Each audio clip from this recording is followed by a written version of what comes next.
So in this video, I'm going to show you how to use the thermal camera on your RUGONE Xever 7 Pro. The thermal camera can be used with my Flare app that comes pre-installed. When you open it up, it'll load for a little moment, and then, as you can see, I can now use it. I can move around, of course, to take some photos or videos. We'll get to that in a moment. Let's see everything.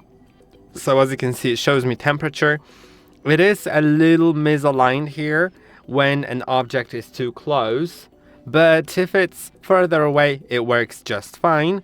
Also, you may want to do thermal calibration by clicking on this button right here, but as I can see, it did that automatically this time. Basically. Also, there is image realignment utility in the settings, which you can access right here in case you would like to change it. But some misalignment is okay. It is normal. Now, there are modes. You can take a photo, of course, by pressing on this button. You can click on mode and set a video or a time-lapse. I'll leave on photo. We can see taken photos. You can also change the colors. So now it's set to the iron mode. You can set it to, for example, hottest, and then red color, which will indicate where it's the hottest. Then coldest, and blue will indicate where it's the coldest.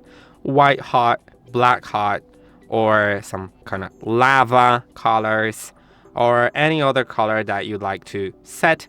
Then you can also enable the ruler, so you'll see the whole scale, or also you can enable the crosshair, so the center will be measured and will display the temperature right here.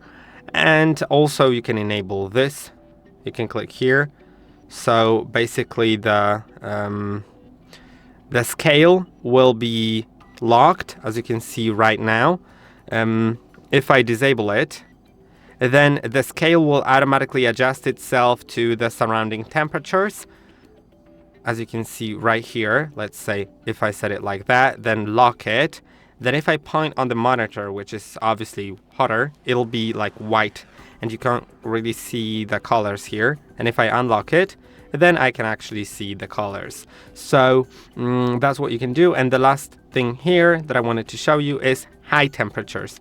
If you want to measure very high temperatures, then enable this mode, so it knows what's just happening with those high temperatures, like a fireplace or anything else. I hope that this video was helpful. Don't forget to like, subscribe, and I'll see you in the next one.